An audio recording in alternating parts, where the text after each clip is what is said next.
The sun had barely risen when Jonathan arrived in the quiet village of Umudike. He was a tall man, dressed in a neat white shirt, tucked into black trousers, with a leather bag slung across his shoulders. To the villagers, he looked different, calm, educated, and kind-hearted. Jonathan introduced himself as a philanthropist from the city.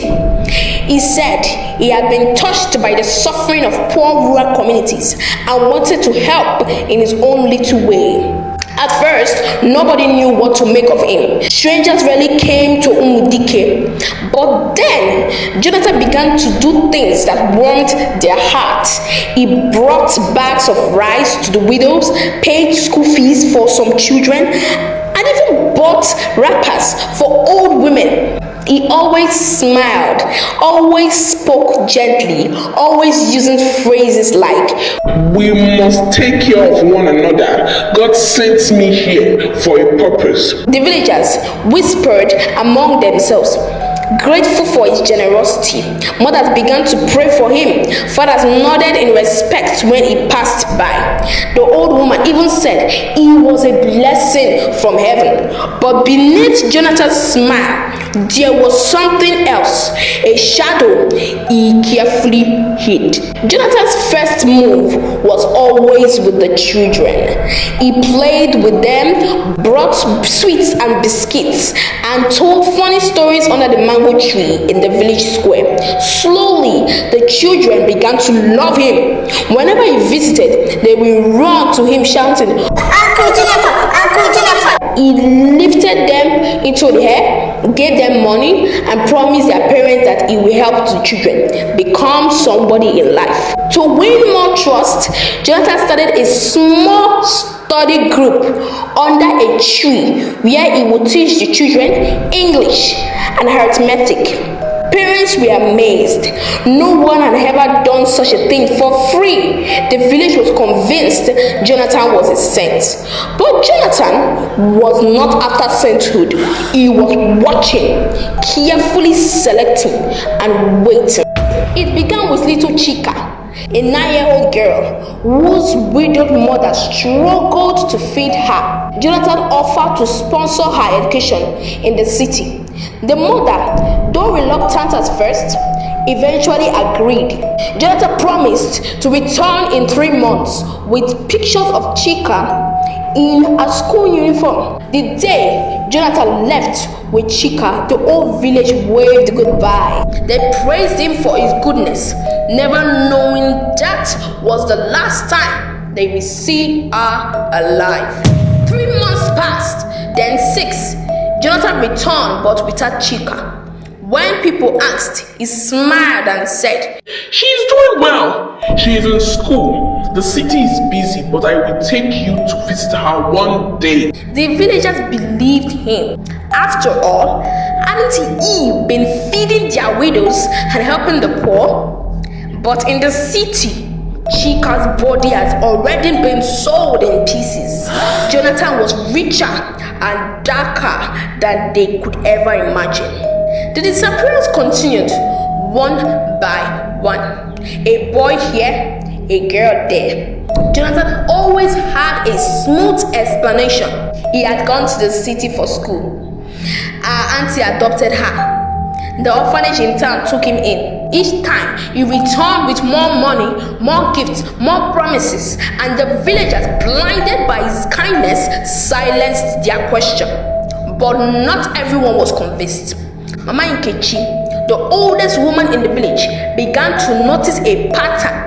She remembered how Jonathan avoided answering too many questions about the children. She remembered how none of the children ever wrote letters or returned to visit. One night, she called a secret meeting of the mothers. "This man is not what he pretends to be," she said. But most of them scolded her. They said she was jealous of Jonathan's kindness. They said she was old and suspicious. Mama Nkechi kept quiet, but she began to watch him closely. The breakthrough came on one rainy night. A farmer returned late from his field, saw Jonathan in the bush, struggling with something wrapped in his sack. Curious, the farmer followed him quietly. To his horror, he saw a child's leg sticking out of the bag. The farmer screamed, but Jonathan fled. The next morning, the village gathered in shock. Jonathan was nowhere to be found. The villagers searched his small house near the edge of the village. What they saw turned their blood cold. Inside were children's clothes, shoes, and even photographs of missing children pinned to a wall like trophies. In a hidden wooden box were knives, charms, and blood-stained currency. It was then the villagers realized the truth. Jonathan had been selling their children's body parts for ritual and money. The villagers went into uproar. Mothers wailed in anguish. Father beat their chests in regret, and old women cursed the day Jonathan entered their land. They formed search parties, combing the forest and rivers. Days passed, but Jonathan remained inclusive. It was as if the earth had swallowed him. But one evening, a hunter saw movement near an abandoned shrine on the outskirts of the village. Creeping closer, he spotted Jonathan kneeling before a strange idol, muttering incantation. The altar raised an alarm. The villagers descended with torches, cutlass, and sticks. Jonathan tried to escape, but this time the people were too many. They caught him red-handed with a calabash filled with human remains before him. The sight was too much for the villagers. Rage took over them. Some wanted to kill him immediately. Others wanted him handed over to the police. In the end, they dragged him to the square, tied him to a tree, and forced him to confess. Jonathan laughed bitterly as he spoke. You fools! You welcomed me. You gave me your children. You worshipped me. I never forced you. Greed and desperation blinded you all, and now you have nothing left. His words pierced their hearts like a knife. Mothers collapsed in tears. Fathers wept openly. That night, the villagers called the police, and Jonathan was taken away in chains. But his laughter echoed in their mind for years to come. After Jonathan's arrest, the village changed forever. They no longer trusted strangers easily.